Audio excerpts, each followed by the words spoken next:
What up, YouTube? You already know. Big Lou tapping back in with what it do with Big Lou, NFZR2, baby. So this is gonna be a short little video, little story of when I had a run-in with the law. You know, the law that likes to how do you say that? Come down on you with the long arm of the law. You feel me? It was another phrase saying I was trying to remember. But anyhow, uh, couple couple people were involved. I'll go ahead and say a couple of the names, but they're one passed. Couple of them have passed away, and another one's not active as far as criminal activity no more. So it's all good in Hollywood. So my cousin, for those who don't know, I posted a picture the other day of Blood and Blood Out, and RIP, my cousin Jimmy is in the picture. If you guys go to my community page, actually it's a short. It's a short. It's Magic from Blood and Blood Out, Carlos from Blood and Blood Out, and Miklo from Blood and Blood Out. They're in a line of inmates, right? We all know they're actors, but there's some real inmates in the line with them. One of them being my cousin Jimmy Narvaez. In Spanish, it'd be Jimmy Narvaez. Actually, no. Excuse me, Jimmy Narvaez. And in English, they would say Jimmy Narvaez, aka Negro. Some people would know him by Negro. Old school people that knew him, that were from the homeboys that he grew up with. Matter of fact, I learned this from one of the OG homies, but he's passed away as well. OG Pops from Dakota. Anybody that watches video from Dakota, David Martinez, aka Pops, was the same age as my cousin Jimmy. They were both born in 1957. And he turned me on one time and told me, "Hey, we used to call your cousin Pink Panther." So one day I hit him with that. I called him and I said, "Hey, it's Pink Panther there." Anyways, that's off topic, but he's in the stories. That's why I brought my cousin up, and I'm just thinking about him a little bit. And R.I.P. my cousin Jimmy. One love, cuz. And the other individual, also another cat from Dakota, named Wino, Sammy Quijas, aka Adam Lopez, because that was his AKA, right? He's also passed away, and he's not related to me, but his baby mama is my cousin. Anyways, so the third cat is Oso, right? Okay, so rewind a little bit. 2 or 3 days before this, it might have been 1 or 2 days before this, a friend of mine, a real friend of mine, I mean real friend, a white boy, that just shows how much of a friend he is. A real friend, straight real friend, man. These guys, him and his dad gave me one of my nicknames, and it stuck. I use it still to this day. I mean, real homeboy. I mean, a real homeboy. Had my best interests at heart. I mean, would do things for me while I was locked up and not locked up. He would put his life on the line to do things for me. And I'll just leave it at that. I'm not going to go into details, but a good friend of mine, he had my, I swear to God, on my kids, this dude was my, friend, real friend, bro. And I don't say that lightly. R.I.P. Mark, aka Big Dog, and also his dad, old man, Billy Boyd O'Neill, and my boy Mark O'Neill from Newark. R.I.P. all of them, man. So majority of the people in the story are dead, man. Sheesh. Anyways, so let's start it over. I want to say thoughts, and right here to these people, starting with my cousin Jimmy. Okay, Jimmy Narvaez, Sammy Quijas, aka Wino, Billy Boyd O'Neill, aka Old Man, and his son, my boy, Mark, Big Dog O'Neill from Newark. R.I.P. to all of them, all 4 of them.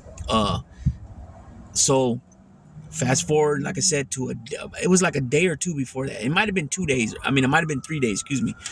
So I get this call. Hey, brother. Hey, Lou, you got to come get me, brother. I said, where you at? He said, I'm over here, and he tells me where. So I get over there. I shoot over there. It was a town over. So I drive over there. It's like a town and a half over. And it didn't take me that long to get there. It took me maybe 20 minutes getting there on the freeway, getting there. So I pull into the shopping center. It's a plaza shopping center. I pull in there, and he's in the Mexican restaurant hiding inside. I don't know. I'm pretty sure he bought something to eat. You know what I mean? So anyways, I pull in there. He hops in the car. We're rolling. He tells me what happened. Okay. Keep in mind that he's doing things for me, right? He's working for me. Leave it at that. You guys can use your imagination what I mean by that, right? Excuse me. And he tells me what happened. He says, man, I pulled into Oso's pad, or RIP Oso also. Ralph Cordaway, big Oso from Hayward. He says, I pulled into Oso's pad. The guy next door, who we also were doing business with, I can't even think of his name right now. I could see his face. He was a white dude, looked kind of hippie-ish. He had the ponytail in the back and then with the part, you know what I mean? And Joe, his name was Joe. He's talking to Joe. So he's sitting in the car just like this. Joe's in the passenger window talking. All of a sudden, my boy Mark, big dog, right? He says he sees in the rear mirror, in the side mirror, these guys coming up, and he sees guns, and he's thinking they're robbing him, right? What ends up happening is they end up being the PD from that town, and they're like, hey. So he puts the little car in reverse, and he gets gone. Boom, right? So they're all on foot. They have no cars because they must have left their cars parked in the corner, and they walked up to the house. So what he ended up doing is he drives about maybe 5 or 6 houses, and then he pulls into these apartments. And what he does is he leaves his car there, but he gets out and jumps the fence. And now when he jumps the fence, he's on the other side of the backside of a little supermarket. Okay, but that supermarket's in a plaza, a shopping center. So he ends up making his way to the very last business around, if he went around one side, and closest to the main street, which was Yosemite, right? And so he goes into the little Mexican joint right there, and he's in there. So he got away, right? But he left his car over there. Okay, so I don't remember what happened with the car. I think the car got impounded. They took it, and then his wife ended up getting it out. Okay, so fast forward to it was between 1 and 3 days later. I want to say I want to really say, instead of it being 1 or 2 days after this, it was more like 2 or 3 days after this. So this dude, Joe Soames, oh man, I said his last name. Oh well, I don't know if he's alive or not. This was 20 years ago. So this is only for educational purposes only. I do not condone violence. Nobody is to lay a finger or harm a hair on that guy Joe's head, right? I wish him nothing but the best. I don't have no proof anyways of nothing. But I will say this. They ended up showing up to where I lived, okay? And at the time, it was another town. Same county, but a different town. So I'm pretty sure that guy told them officers, those undercover not agents, narcotic officers, undercovers though, where we stayed, and they knew a little bit of my relationship with Mark, so he probably told them that Mark lived with me as well, which he didn't though. Anyhow, back to the story. So I'm asleep, and the back of the pad, there was a side gate. The front gate was locked with the padlock. The back gate to the side, which was the side, it had a lock as well, but there was a lot of in and out of my cousin, okay? The driveway gate, there was a gate to the driveway, chain link. That had a lock, a chain around it with a lock. Okay. What happened was they were watching, they were posted probably down the block on 6th Street, and they were watching, and they start seeing some activity. What I mean by that is movement, people moving around, not activity like any type of exchanging or trapping, what I mean, out there. No, what I mean by that is movement, people moving around. And so what's happening is these cats, my cousin Jimmy and and Wino, which is, they're both from Dakota, and they know each other since they were youngsters, right? Probably, I don't know about youngsters, but young men for sure. 20, 22. And like I said, Wino's daughter's mother is mine and Jimmy's cousin. Okay, so it's also Wino and Jimmy, right? Keep in mind they've all passed away since. R.I.P. to them gentlemen, right? Uh, what they're doing is they're waiting for the connection, the dope connection, and they're waiting for him to pull up. So the cops these undercovers end up sitting down the way watching, right? So they end up making their move, coming down there. I couldn't tell you if they walked up or they pulled up or what. I don't remember. I can't really remember that part. But I wake up to them with shotguns in my face, right? And I'm like, what the fuck, right? I'm out of dead sleep. So what happened was these dodo birds, and these fools could have made up a different lie, right? Because in the backyard, I mean, I had a big yard and I had pit bulls all over. I had a female shorty. I had my main dog Rojo, was my main male, my red-nosed red devil. And I had another male that I kind of like rescued or whatever. I took him in. And then I had another female named Ruby, right? And so I had 2 females, 2 males, right? So what I used to do was Rojo, I used to let him roam the yard. And then the females I had the females in 2 separate spots, chained, tied up. But they would get their exercise on. I would rotate them where they were able to get their exercise on. And then that male that I took in, he would be in the kennel. And so what I would do is I let that big male, and there's another story I'm going to tell about that big male too later. Not in this story. I'm going to keep them separate. But what I would do is I would leave, and remember this, because this is going to go with the story later on. The big male, I would take my main dog in the house, Rojo, and I'd take him in the house and put him on the back porch, right? The wash house, I would put him in there. And I let that male run loose, and so he can get some exercise. Okay, the females, I would put one in the kennel and let the other one run around loose for the whole day and night, right? And she would run around with with one of the males, whatever male was loose out there. Usually it would be Rojo. He would be, that was his domain, that was his yard. Okay, so anyways, they could have told the undercovers that instead of them letting them, these fools let them in the house, right?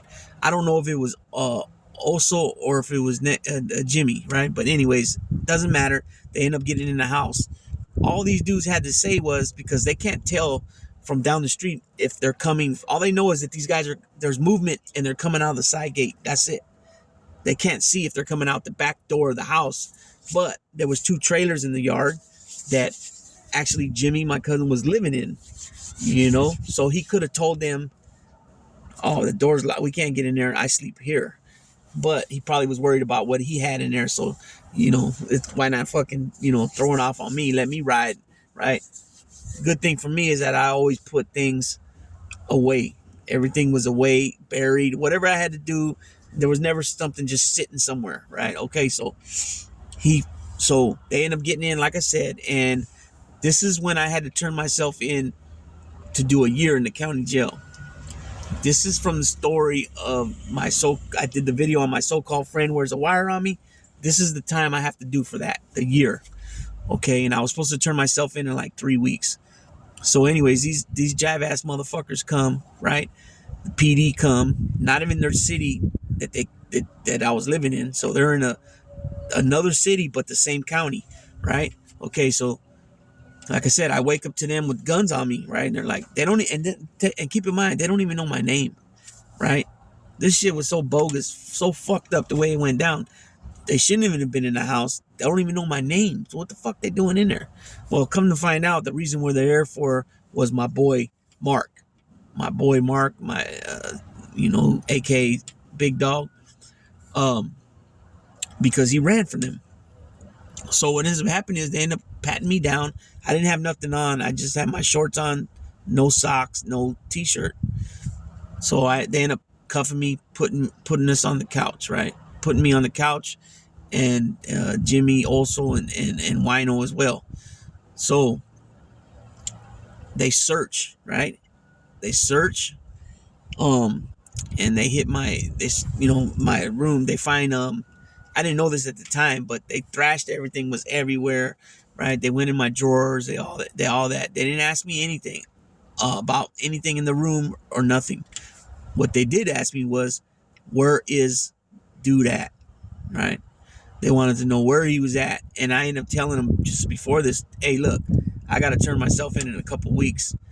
And they were like, oh, you're on search and seizure anyways, you got felony probation. So I'm like, yeah. And he's like, well, hey, tell me where the guy's at. He goes, tell me. He didn't even say his name. He just tell me where the parolee at large is at. And he goes, I can help you out. I go, hey, check this out, man. I go, I got a year to do, right? Which I'm gonna do like 7 months. Okay. You think I'm gonna fucking you think I'm gonna turn around and help you out, or to help me out in the situation with a year? I don't even think I even said all that. I just told them, you got me. I'm not gonna help you guys out. You know what I mean? That's not I don't get on like that. I didn't tell them that, but that's what I'm thinking in my head.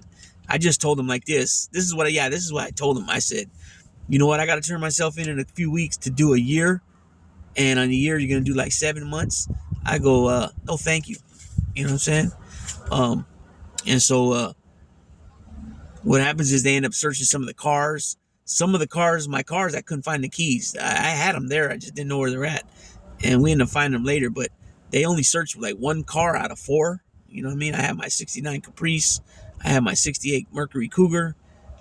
And then the one they did search was the 98 Nissan Sentra. They didn't search the I had 2 Cougars, a 95 Cougar and a 68 Cougar. They didn't search those. The Caprice, the 69 Caprice, they didn't search. I couldn't find the keys to the Caprice. And they didn't search the other car I had was I had like man, I don't even remember what year it was. It was like a slammed Chevy van, like an Econoline van, but it was like the one from Cheech and Chong, that lowered style one. And then they searched that. So they searched the Nissan, the 98 Nissan Sentra, and they searched the van. And they didn't search the other 3 cars. The 95 Cougar, the 68 Cougar, and the 69 Caprice. They didn't search those. There was nothing in them anyways, but they didn't search them. Okay, so I don't know this. They end up leaving, right? They end up leaving. And I go in the room and I'm starting to put my stuff back, okay? When I'm putting stuff back in the dresser, I noticed that my $1,200 that I had is gone, right? And that was just from a pickup from somebody, one of my guys that worked for me every other day. Usually it was like clockwork. It was every day, and if it wasn't the next day, it was the day after. He'd give me $975 for three O's, right, of Go Fast, right? And then the other $300 was for how would I say that? A half of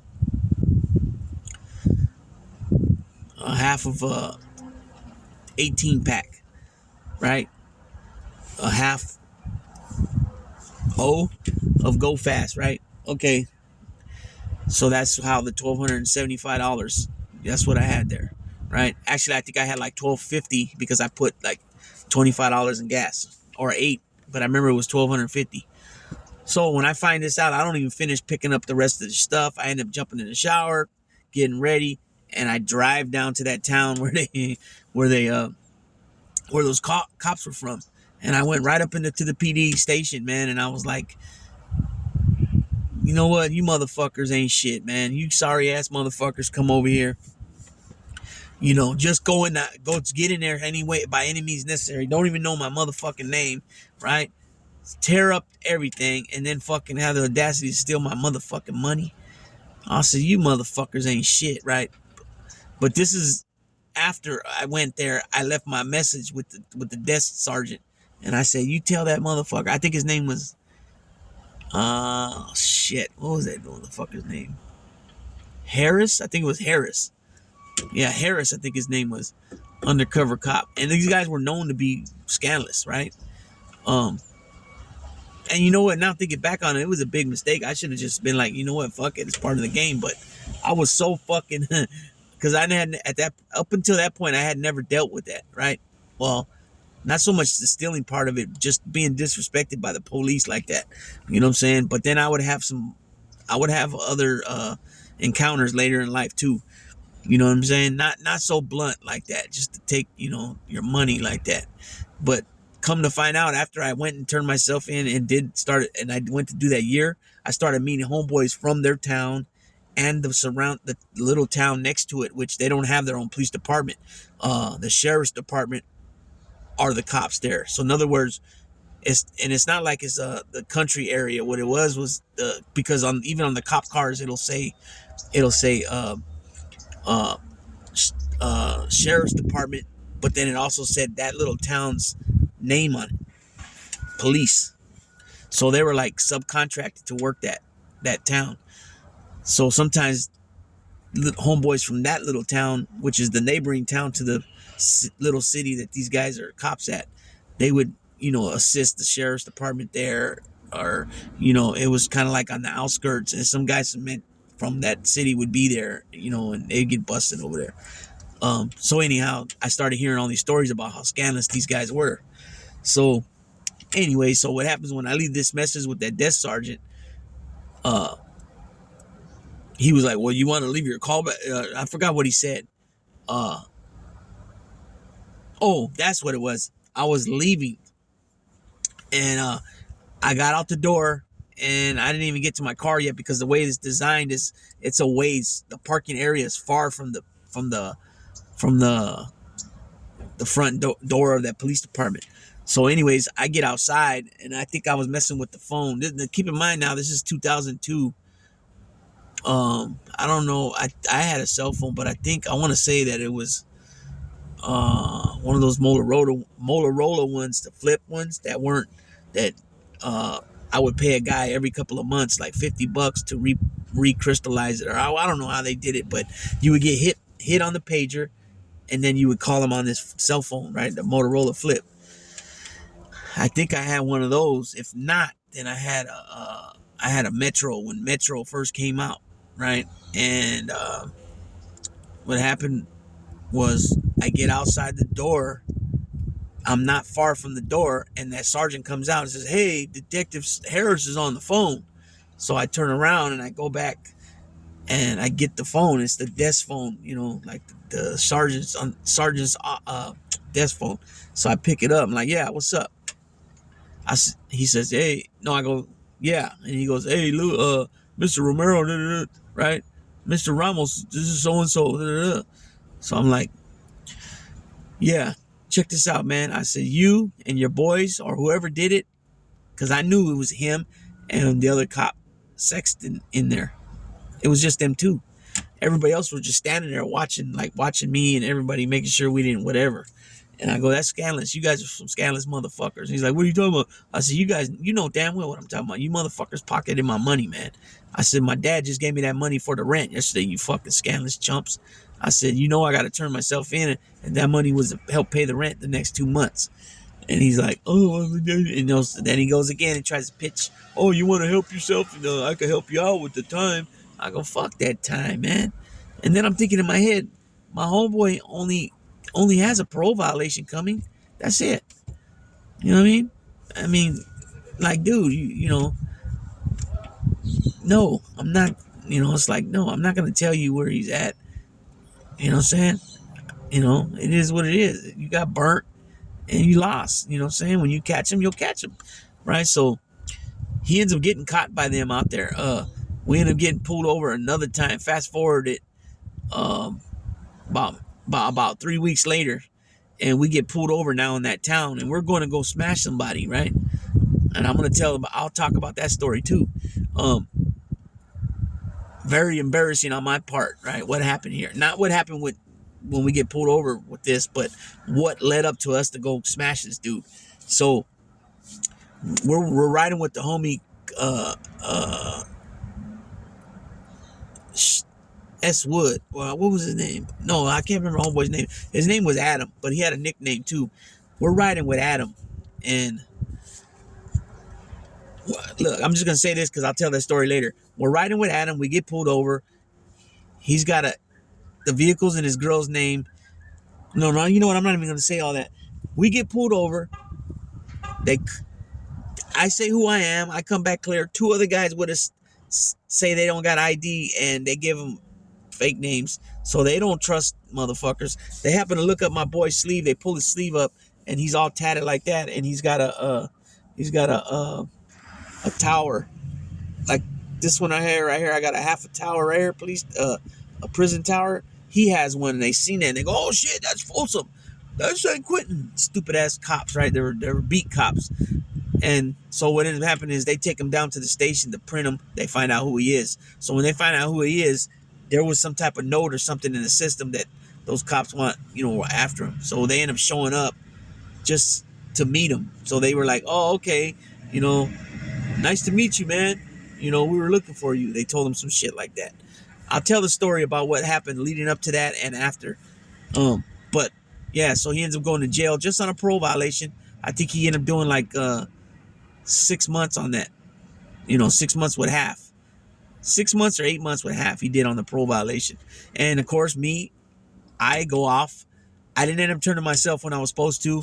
I went just before Christmas of 2002, right? December, I think it was about a week or two before Christmas.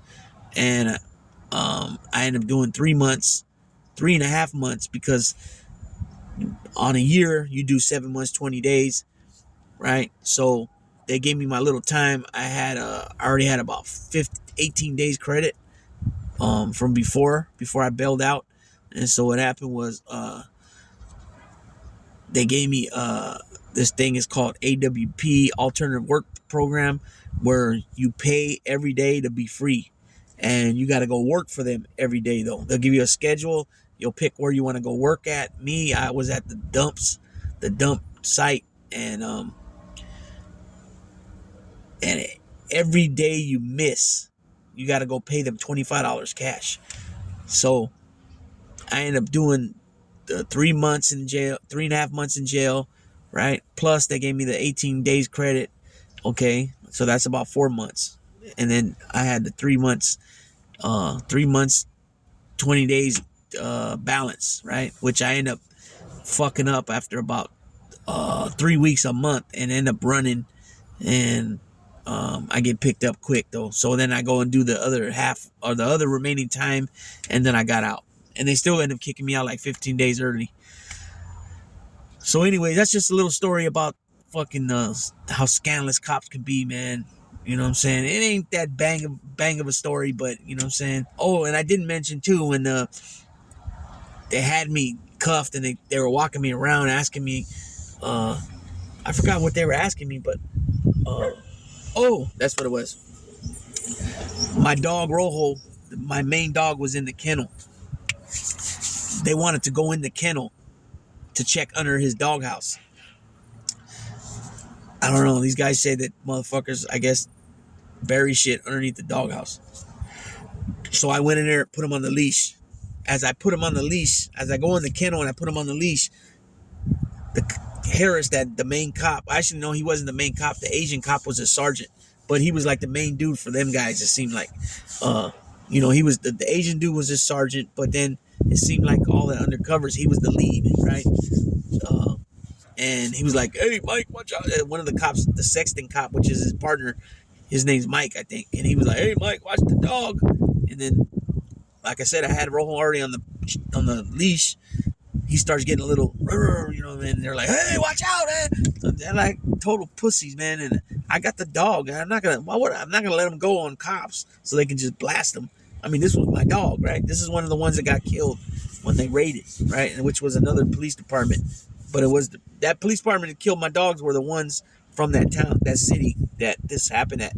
So anyways, the fucking dude was a, straight pussy ass motherfucker, jittery ass. You could tell that, he used to get his fucking lunch money taken at school. You know what I'm saying, when he was a kid, because that's what a lot of these law enforcement dudes happened to them. They were bullied in school. They get this authoritative, this position of authority. A job, peace officer. Either police, parole, correctional officer. Sheriff's department. You know what I mean? Federal agents. You know what I'm saying? A lot of them were bullied, man. You know what I'm saying? A lot of them were military guys, and then they bought in. They used like 5 years of their for seniority. They use their military time to buy in to, basically, it's something like that. It's called buying in or something.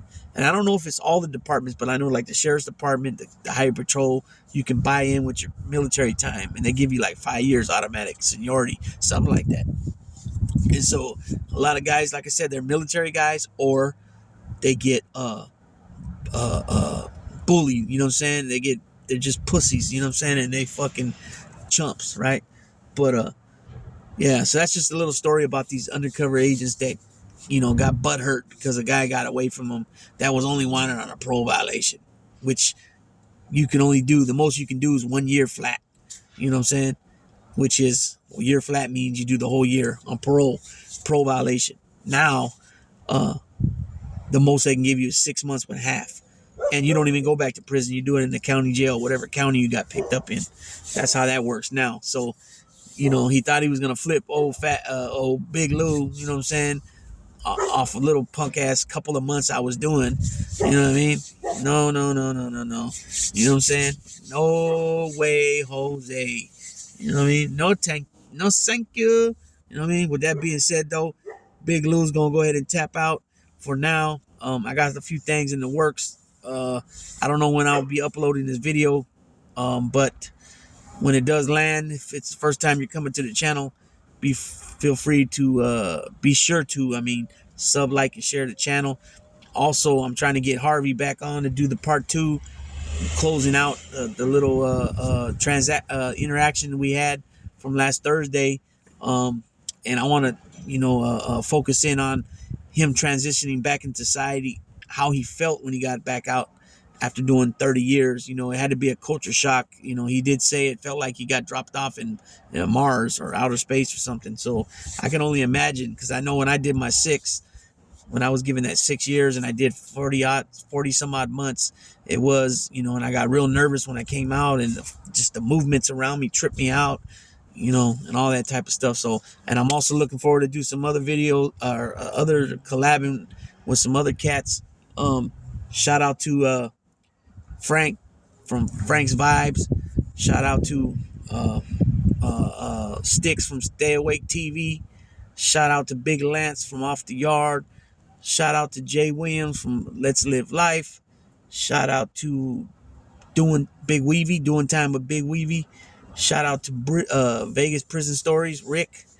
Shout out to New Age Plug. Shout out to Ronnie Blue Eyes. Shout out to, man, there's so many people. It's hard to keep up with everybody, but I think that was majority. Yard Recall with Buzz. Harvey, like I said, Harvey Talks Prison. Also Adam from I don't know, man. Adam changes his channel so much, but he's Australian. He's an Australian cat. And yeah. So sub, like, share the channel at What to Do with Big Lou. Oh, also gonna be making some changes to the channel. I already got some things in the work. I got a friend hooking me up behind the scenes. I'll be showing. I got a new avatar. It's in the comment, with my avatar where I comment. So hopefully later I'll be using it in a live. I think I'm gonna drop a live today. I haven't been on a live in a minute, but gonna do some changes. Wrenches are going to be changed. I'm going to be taking away a lot of wrenches and redoing the wrenches. I'm not going to have so many wrenches. I'm only going to have a few wrenches. And people that prove to me that, they don't, they'll speak up for me and my brothers from No Fly Zone on different chats. You know, um, I'm gonna keep it real. I don't think it's cool that even though you're not indulging in the conversation, but you're there kicking it, and you know, if you're not gonna speak up at all. Now I'm not saying to fight with nobody, but you know, be like, hey, Big Lou's cool, man. Big Lou's always been good with me. Big Lou's number of respect. Carlos this, Carlos that, Nelson this, Nelson that. But we don't even get that. So what? Why should somebody have a wrench over here in my channel if they can't even speak up at all? You know. So with that being said, there's gonna be some changes done. But the main thing, it's not even so much about only that, but it's the fact that I'm gonna be doing some changes because I got some things in the works. My intro is gonna be dropping soon here. I got new avatars, backdrops, for the channel. You know what I'm saying? I'm just gonna clean up some things. You know, there's no need to have all them wrenches. I got about 12, 15 wrenches. You know, when I do a live, I only get like tops. So far with the 300 subscribers I get like 20 people in there on a live, which I'm grateful for that. That's cool with me. But I'm just saying, I got all these wrenches for what? They don't even come, plus there's some people that just, for whatever reasons, they want to run with that false narrative that, oh, I gave somebody's information, you know what I mean? And they don't even, it's all good because if that's all it took, for you to listen to somebody that don't show this, they don't show this, right? My name's Lou. That's my motherfucking name, right? These people don't even got their fucking name. It's a straight up character. But you people out there, and you know who the fuck you are, right? You're gonna listen to these fucking chump ass motherfuckers that don't show their face, that talk a good one, that could beat up everybody and their mama. You know what I'm saying? But really, when it's all said and done, they're really little cowards.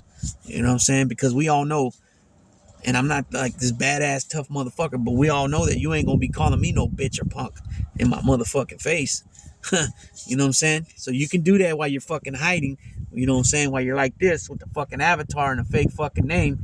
You know what I'm saying? You can do all that there, tough guy. But in person, and I don't give a fuck you're 6'8" or 7'8", you ain't gonna be doing it. You know what I'm saying? Straight up. You can take that how you want. You know what I mean? But there it is for you, motherfucker. You know what I'm saying? Just straight cut chumps, cowards. And you people that fucking listen to that shit, you know what I'm saying? And you know who you are. Oh, really? I didn't know. Thanks for telling us. Right? And then you got these other two jive ass motherfuckers that 100%, I'm positive he gave the information. 100%. And then fucking 2 days later, I'm calling them out on it, and they're like, oh, well, if you didn't do it, we'll apologize. Right?